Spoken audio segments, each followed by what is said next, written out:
It is December 18th, 2023. We're getting ready for Christmas. We are here to talk about the gritty reality of game development when you're independent. And would you like to introduce yourself? How do you want people to know you? Okay, so I am Daniel Benmergui. I'm also an independent game developer from Argentina. I made a game called Storyteller, which is at this point in time the game I'm most well known for. Yeah, and so we thought we would talk a little bit, maybe about other topics, but maybe also about the business realities. Why don't I start? So this particular exclusive content that we are currently recording, timed exclusive content, is part of a deal with Netflix. I thought was a really good deal. It requires us to do a bunch of work. Well, let me back up for a second even and say, Braid Anniversary Edition has been in the works for a long time, way too long. But there was like a global disease in the middle and some other things that happened. So there's reasons. And we also are working on a lot of other projects, right? And when you work on something for a while, you want to make sure it gets to the most people. And our team, the company has been growing over time, which means it's expensive, and I have to figure out how to pay for it. Millions of dollars a year, expenses, by the way. But also, it means you could do more, and maybe that's part of how you pay for it. And so originally when we planned Braid Anniversary, we said, what platforms are we going to release it on? And they're basically home computers and consoles. And I was going to skip phones, in part because I skipped mobile devices for original Braid. Because back then they were a lot slower, they probably couldn't render the game very well because it has a lot of depths of lots of particles and things. And also because I just didn't think the controls were going to be very good, because it's a little bit of a tight platformer sometimes. Since then, I think touchscreens have gotten better. Frame rates on mobile are a lot better. But the thing that got worse is back in the early days, you could release a game on iOS and actually sell it to people, or Android even, and sell it to people and make money, right? And you can't really do that now. And so one of the reasons I really like this Netflix deal is there's a way for us to make an actual acceptable amount of money, right, from releasing the game on these platforms, which means we could actually do the ports. Because the ports are kind of expensive. If we did them ourselves, it's maybe not that expensive, but we're already doing a lot of things. So you pay other people, and they're American, right? It just makes it a lot more expensive. So on the one hand, we have to do more work for a deal like this because, we're releasing on platforms we wouldn't have otherwise. But on the other hand, it's great because a lot more people get to play the game, I think, right? And we get to put the game in a place where it wouldn't have been. When we started, the first versions of the game were mobile targeted, mostly because it was a game that was good for tactile screens, because you could manipulate, the characters moved around and all that. So we started there, but it became obvious quickly that it would be a sort of an expensive game to make just for mobile. So we switched targets and decided to go for PC first. So we kind of abandoned the idea of going mobile for a while. And then Netflix showed up and we were like, well, yeah, as you said, this makes it worthwhile to actually target mobile because we get a bunch of money that sort of guarantees that we're going to make money back on this game regardless of how it does in the market, right? Across all platforms. So for us, the Netflix deal, it meant that Storyteller would be profitable from day one. Yeah. So it made a lot of sense for us to do it. And it was not a lot of effort because, as I said, we started the game on mobile, so the port was not problematic. So this subscription model that we're talking about. Yeah. Oh, yeah. To be very explicit about it, the reason that we both are getting lump sum payments that, as you said, are nice because they could help you make sure that the financials for your game make sense, okay? Mm-hmm. That's the good side of the deal, right? But a lot of developers are concerned in the long term, including me, if I'm honest, right, about the other side of the coin, which is, if you look at how much an average subscriber ends up paying to play your game. They're paying part of their monthly subscription fee or whatever, and that gets divided up by all the games that they play. And in the case of Netflix, also movies and whatever, right? It's probably very, very cheap for any individual person, right? And developers are definitely worried that over time, if it becomes less viable across all platforms to actually sell things at a price, and all you can do is subscription deals, people are worried that they will eventually become poor, right? That you won't really be able to make games very well. The way I see it, that's where we're going. We can just look at what happens with movies, right? In TV shows. And they are already in a position in which they don't have any leverage over the platforms they release on. They don't have the possibilities that we have in terms of making money, mostly because they cannot negotiate good deals anymore, because they don't have anywhere else to go, right? With this subscription model, that's the problem. Also, all the subscription platforms are consolidating into just being a few, so you only have a handful of options, and it becomes very hard to get any leverage for a deal. So they are already at a point in which, even when they're starting a show or a movie, they sort of know what their upper limit is, mostly because that's what these platforms give you, and you're not going to get anything else, regardless of how well the movie does, right? Which also happens with the deal you and I have signed, in that we get a lump of money, but if the game does well, I know that Storyteller did great on Netflix. It's actually sort of a hit. It's been months already and it's still at the top of the lists there because people play it. People play it a lot. But I only got that lump sum at the beginning. I don't get anything out of that. So, but do you not think that you would be able to use that in future negotiations with different parties to secure a better deal? Oh yeah, sure. If you make something that is successful, you definitely have more leverage. But again, is the curves when you get something out of selling the game to somebody is massively different than just getting a lump sum at the beginning, right? So. Yes, that's true. There's definitely this thing about the games industry as it has been, and who knows how this will change, but like many businesses, modern businesses, there's this allure when you're going in. There's like the dream of maybe I could hit it really big, right? So like, for example, Notch was just like some guy programming, a game that was inspired by someone else's game, right?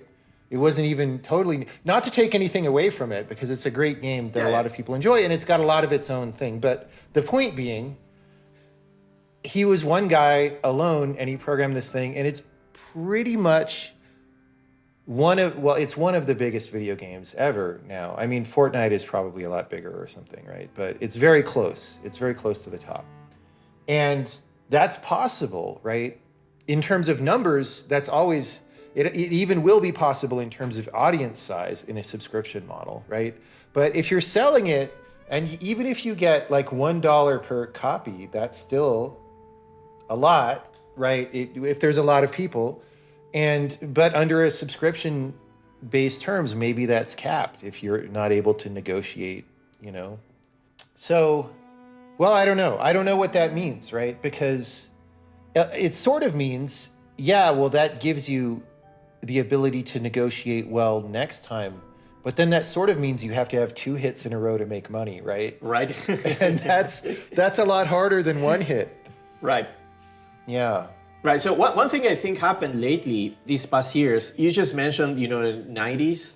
Yeah. In which developers were tied to getting a publisher deal in order to make any money, because you had to go through one of them because it was so expensive to ship a game that you needed money to back you up. You could not sell your game, right? So that meant that there were a few gatekeepers that decided how much money you're going to get and on what terms, right? Then it came the indie revolution, golden age, whatever, in which you had direct access to platforms, so you could get a sizable share of all the money that the game makes. So you had a very good motivation to make a successful game, right? Because if it's successful, you could hit it like massively and be a giant success. and buy yourself a Tesla, right? But now I think we're going sort of back into the 90s in that you're free to make a game, but now it's becoming a showroom for the gatekeepers to pick what game they want to ship and turn into money, right? And again, on their terms, not yours. So it's not the same thing, but I feel like we're going into a world that is not that different from then, right? Yes. So in that sense, Steam is still a bastion of you can still do that and that can still happen. Yeah. But all the rest of the world has shifted a bit. Actually, the flip side that I would like to say about the curation is, obviously I think we would say Steam, for example, it's one of the main home computer places to buy games. And it's still a place where quality matters, right? So you could make a good game, and if you make a good game, it's likely to sell more on Steam. And if you make a bad game, it's likely to sell less. And there's a correlation, and nobody can really predict what people are really going to like. Right. But you still can kind of tell, oh, this thing sold a lot, and I understand why, and whatever. But mobile, right, and this is maybe part of the reason why it actually died. I don't know, it's complicated. Died in terms of being able to sell unit to people. A long time ago, I don't know what year this happened, but it became a place where quality doesn't really matter at all. It was just like, how much marketing can you afford to buy? And then you just need to have something to point people at that's trying to be viral. And that became mobile. And, on iOS, for example, the top 10 games or whatever for a long time was basically frozen because those were the companies that could afford to spend incredible amounts of money paying people to download and play their game, right? Right. In that scenario, when things are totally broken like that, this kind of curation model can be better because at least there's a person with taste who's picking things. And they may not pick everything that you agree is good, but it's probably better than, another Farmville clone or whatever, just paying people to buy users. So I don't know. I see both sides. Right. Well, yeah, the thing is, those platforms need many successes in order to make sense as platforms. They will always tend to evolve into having a system to judge games, right? And that's when developers start trying to game the selection process or try to guess it.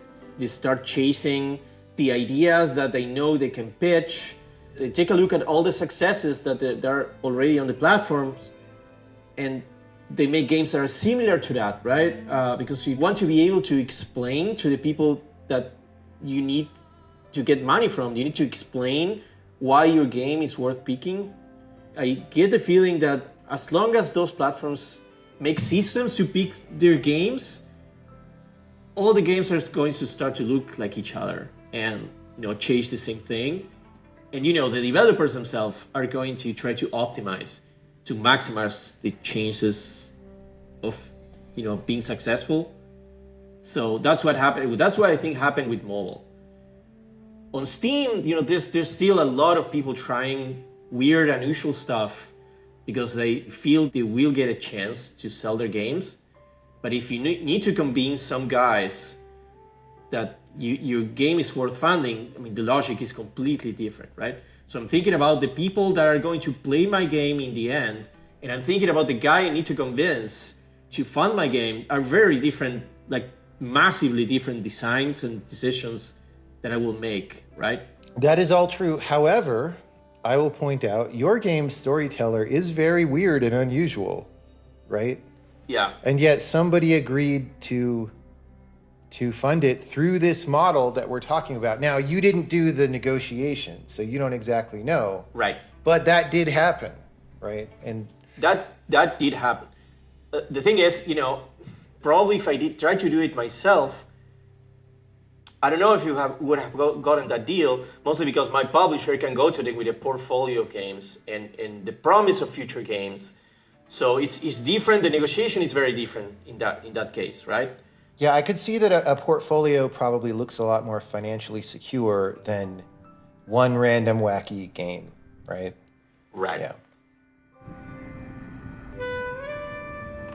it's really something that it took me a long time to realize. Like when I first went into the game industry, we were trying to talk to publishers and all these other people and trying to make deals. And I felt I had a very low self-esteem, maybe for good reasons because we hadn't made good games yet, right? But I would go and ask, try to make these deals where we would be essentially asking for money.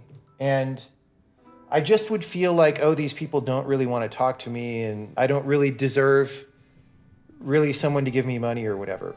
But the thing to realize, once you've been around long enough and you've seen people who have money and you know how they work, it's like actually, if you know how to make things that could probably be successful, they definitely want to talk to you, right? Because they don't know what else to do with the money, right? Oh, yeah. And then especially in a creative industry like this, there are a lot of people who really would prefer to help creative things get made and then make their money back, as opposed to, you know, putting it in an index fund somewhere. Right. And then if you could make them more money than that index fund substantially, then that's great, right? And that's before you even talk about, you know, companies like Netflix or whatever. That's even, you know, individual investors or whatever there's a lot of people who are interested in that. And that's the thing. It's weird because I think a lot of smaller indies would have some like bluster where they claim that what they do is so valuable artistically or whatever, but then they really think it's not valuable because they really almost wouldn't go ask someone for money to make it, right? And maybe sometimes if they don't know how to get money back, it's good that they don't go ask people for money. But once you know how to make something that makes a return, that's actually incredibly valuable, and a lot of people actually want to talk to you, right? And I don't think people realize that. Now, all that said, I, on the other end of this, am mostly making games with my own money still, and I am actually in debt right now. Right. I won't say how much, but it's multiple millions of dollars. Right. But, you know, it's a pretty good chance. It's not the first time, though. No, it's not the first time. It is the largest amount. Right. But not even by that much. It's less than twice as much as I went into debt on The Witness. So we'll be able to pay that back, I think. But, you know, on the one hand, I could say the reason I do that is so I maintain creative control and all this. But on the other hand, there is a flip side of that I want to say, which is it is very stressful to be spending your own money all the time. And it creates emotional situations that people may not understand and that may not always be the best. So first of all, when things are taking a long time or going bad, it feels more personal. Like, oh, my entire life now, you know, may get wiped out by this game not getting done. But even, you know, because I have a big team and often people on the team are great, but sometimes you hire somebody and they're very expensive and they don't do anything hardly. Right. And it takes a long time to figure that out. And for me, it feels personal.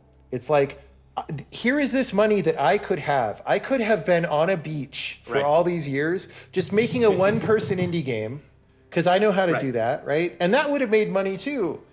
But instead, I'm giving you all this money and you're like taking it and then leaving, right? It feels very negative in a way that's actually a little bit unhealthy sometimes. Because it helps if you're running a company. You know, running a company is kind of like, you know, if you imagine, I was watching some YouTube video today about like the captain of a submarine, and they're in stressful situations and the submarine could get destroyed at any minute, but he has to be like super calm, right? And it helps to be super calm, and I am not always super calm.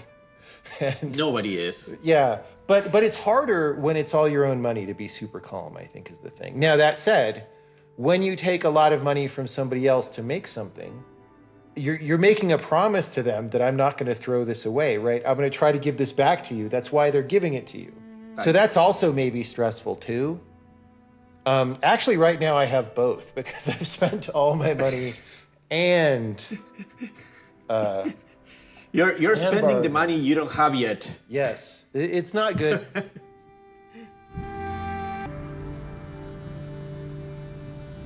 One subject that I think is important that you just brought up, and you've been talking about this for years, and I've been thinking about it a lot, is not just where is the money to fund the game coming from, but also how do you share it with the people working with you, right?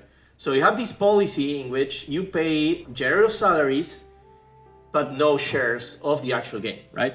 So the model I pick is I have salaries for my team, but they are not high salaries, and I do share earnings later on. And I've been thinking a lot about what it means and how it changes the dynamic of things, right? So one thing that I understood while I was making Storyteller is why you do that, right? When you give your people in your team shares of the profits, they start thinking or start speculating what is going to make them money later, right? So they want to intercede in the process of making decisions about the game because it may affect their earnings down the road, right? So I saw myself having discussions about this, like someone on my team would come up to me and say, I don't think this is a good idea because it's going to make less people buy the game, right? And I want more people to buy the game because it means I will get more money down the road, right? So that is one discussion that you don't have because, you know, the people working with you do not think in those terms, right? So they're mostly thinking about how to please you or how to do what you want because you're the one giving them money, right? But on the other hand, you also have the problem that eventually some people will start feeling that they deserve a share of the earnings as well, right? Either because they've been around for a long time or they feel that they're super important for the company and the team and the success of the game. So then you get this other side of things. So Yes. I don't know how you deal with that. Well, it's hard. So I have a few things to say about this. One is because we were getting pretty broke on cash and we wanted to hire someone who is pretty expensive and very skilled. Last year, more than a year ago, I actually for the first time broke that rule and hired someone with part of their contract was, you know, a percentage of Braid anniversary when it ships, you know, Right. and bonus at that time and all that.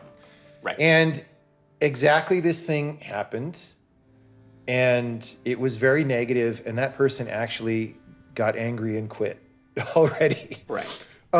So that was not good.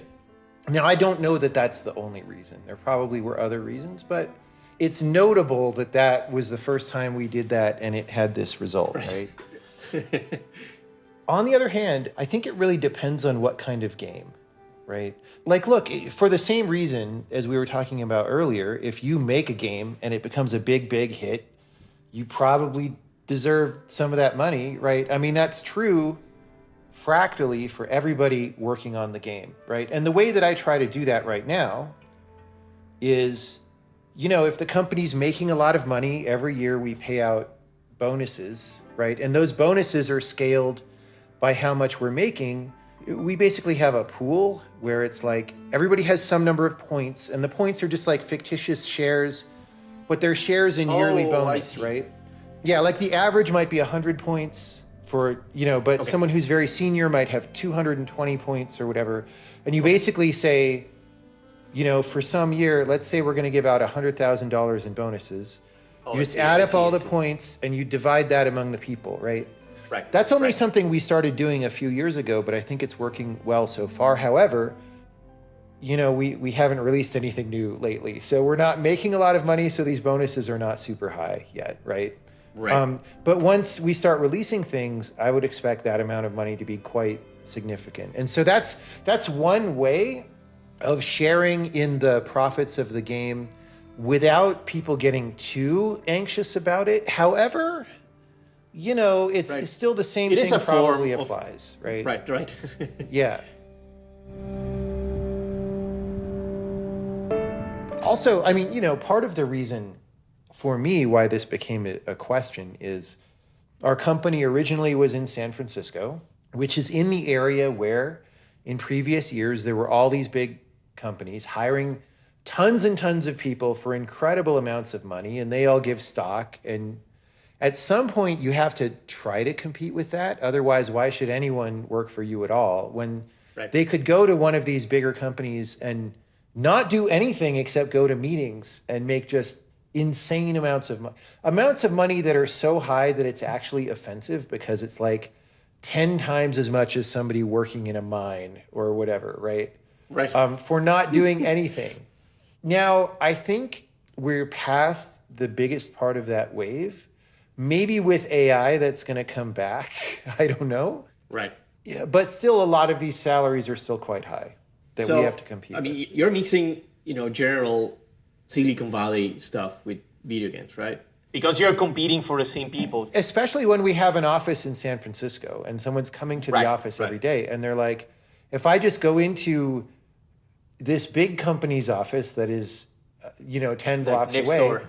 yeah, I could make, $500,000 a year plus stock or whatever. And it's just very hard. Right. But we are coming out of that now, right? I hope so. Maybe you don't see this as directly because there's probably less of this there. I'm sure there are technology companies that are paying people a lot in Buenos Aires. Here in Argentina? Oh, yeah, but they're mostly, most of the people here are working for American companies. Okay. Remotely, because after the pandemic, remote became an actually institutional thing. Yes. And so everybody here is who can program at least a bit. Yeah. Started working for American companies. Now that is coming to an end as well, because the same boom that affected you actually reached here. Yes. So we got the outer rim of all the pile of money, and actually reached us because it was people in the US trying to get slightly cheaper programmers to do the thing that they can no longer get American programmers for. So we got a bit of that, but it's also affecting. All the layoffs and the shrinking is now affecting here as well. So, we're seeing the same thing as you are. Yeah. Something people may be more familiar with generally is just stock in a technology company, right? Right. We just had a time maybe from 2010 to 2021 when companies were mostly doing well for most of that time, and it was easy to be successful. And so having stock was a good idea, right? Right. But if you don't know that your company is probably going to be very successful, then it starts to sound actually shady offering you stock. It's like, okay, look, listen, we're not going to pay you that much right now, but this is going to be worth a whole lot later on, right? It's almost like a scam, right?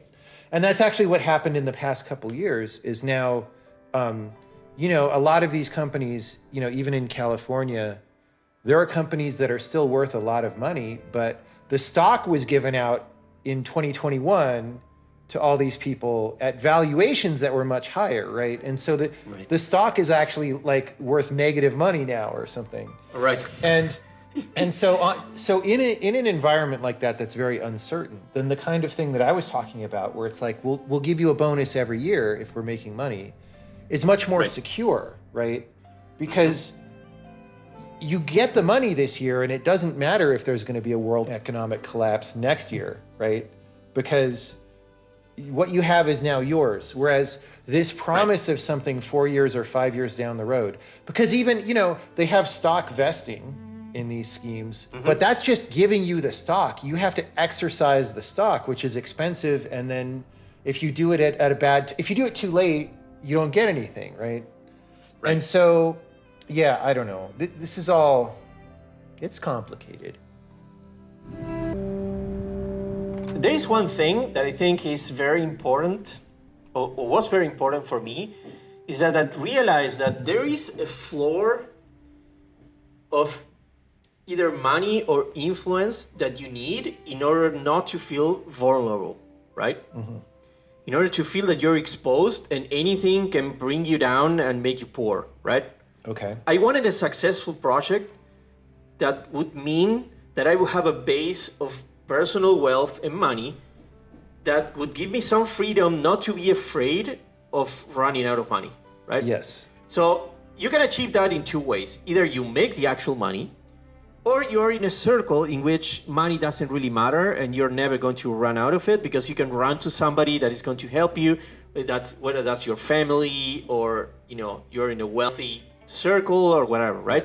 There's two ways of achieving that. So in my case, I wanted to make sure that I had the actual money, right? I live far away from the core of the industry, and I needed something very solid in order to feel safe making games, right? Yeah. So Storyteller was that for me. That means now I have some personal money that makes me feel that I'm okay, and I can make different business choices now, and I can take different risks, right? If Storyteller didn't make any money right now, I would be pitching and working on my next game, like right now. Yeah. I'm exhausted, right, from shipping a game and crunching on it for a whole year. Yeah. And right now, I would be looking for a next project. I would be looking at a contract right now. Yes. And the fact that the game actually made some money, Storyteller is not going to make me settle for life. It's not enough. But it gives me enough runway that I don't need to worry about money. And I think without that base of you feeling sort of safe at what you're doing, it's very hard to take risks in terms of business. So if the game is successful, it doesn't really matter. If you can guarantee that the game is going to be successful, you can pick whatever system you want to share profits, like maybe yours with the simulated share system, or the percentage I use, like direct percentage of sales I use, because it's, if the game is successful, nobody really cares. Yeah. We're all getting money, so after all, it was all fine. The thing is, as you said, the problem is when you're in the middle and you need to make choices that you cannot measure the effects yet. And then, people disagree with you on that. And the disagreements are very important to the people involved, right? Yeah. Because I want to make a game and I have an idea of what I want to achieve with the game. And maybe I'm not 100% thinking about profits, but then you have somebody who's really worried about profits of the game, right? Yeah, but this is the paradox, right? Is that the reason an independent game can be successful often is that it's creative and doing something different, right? And doing something original. It helps also to have a lot of traditional game design and normal kinds of polish and good graphics and these things. But the originality is part of why people place many of these games. Right. And so when somebody comes to you and says, I want to do what makes money, it's not that different from the business guy at a publisher saying, I want to do what makes money. They're looking at some mental picture that they have of what people like and saying we should do this, right? And that's actually, if those voices succeed, it's probably bad for that originality, which may actually cause the game to be less successful actually. Right. Because if you do the same thing as everybody else, there's no reason for anyone to play the game. Right. However, it often happens that you need to make a choice between, design A and design B. It happened many times in Storyteller that we needed to make a choice and we had nothing to compare against. It was not like, let's add upgrades into the game because we know upgrades work and people like them. Nobody has any idea. It's not like you can compare numbers against aesthetics or artistic goals, right? It was just, I don't know which option is better, but I think it's A and you think it's B, and now we are in a very difficult problem to solve because it's just a power of wills, right? Yeah. So who ends up dominating and overriding everything because you don't know, you don't have enough information to determine what the right answer is, right? That happened many times. Yeah. Well, in my very first game company, which we started in 1996, it was me and a friend from college, and we were 50-50 owners of the company, and it was fine in the beginning. And then eventually, you discover that even though you thought you agreed, because you probably talked in the beginning about what you want to do and why, and we discovered that even though we thought we agreed on a lot of things, it turns out when the pressure started, you really start to see the cracks and the way, and people bend different directions. And we ended up having quite a few arguments that were not very enjoyable. And in that case, literally a case of 50-50 ownership, it's like neither person can really win, Right. And so there's no way to actually resolve arguments in that case. Right. And so, eventually it was fine because that company didn't do that well and we lost money and were in debt and stopped the company. And then I paid off the debt after by doing independent contracting. But I didn't ever want to do that again. So now it's just me, right? Ultimately making the decisions. And on the other hand, that does leave a kind of a hole that you were talking about earlier, which is if somebody has a lot of seniority and wants recognition of that, not just in how they're being paid, but in terms of status in the company, right? How do you deal with that if the model is that there's no co-ownership? And that actually has come up for me. One time, it was a few years ago now, but there was somebody who had been at the company a long time and said, it's time for me to have more official say in what happens here. And the thing in that particular case, so here's the other thing, is like ownership decision-making is a completely different skill set from like normal contributions. Like I'm contributing art or programming or whatever. And then decision-making that would make a normal business successful, like a boring business, is also a different skill set from decision-making that would make an independent game developer successful. Because like I was saying before, there's this creative element and you have to do the things that are not obvious, right? And so when I ask myself the question, would I give this person ownership? It's like, do they understand this really weird thing that we're doing where we're trying to be successful in business, but we're not trying to run a boring company that does all the obvious, like, you know, we're not trying to sell plastic toys in the giant department store for $2 because that's a totally different thing. And in this particular case, I was like, no, this person doesn't seem to understand this at all. Maybe in a long time later, if they did understand, I would reconsider. But, you know, this discussion happened because this person wanted this to happen now. And he ended up going to a different company, you know, that probably paid a lot more. Sure. But yeah, sometimes these hard decisions have to get made because it is true that when people make big contributions, that should be respected and acknowledged, right? And normally I would just say, well, we would just like to respect that by paying you more every year as you know, but because again, that avoids these problems that you're talking about. But again, when there's a company down the street paying $500,000, it's just very hard to deal with.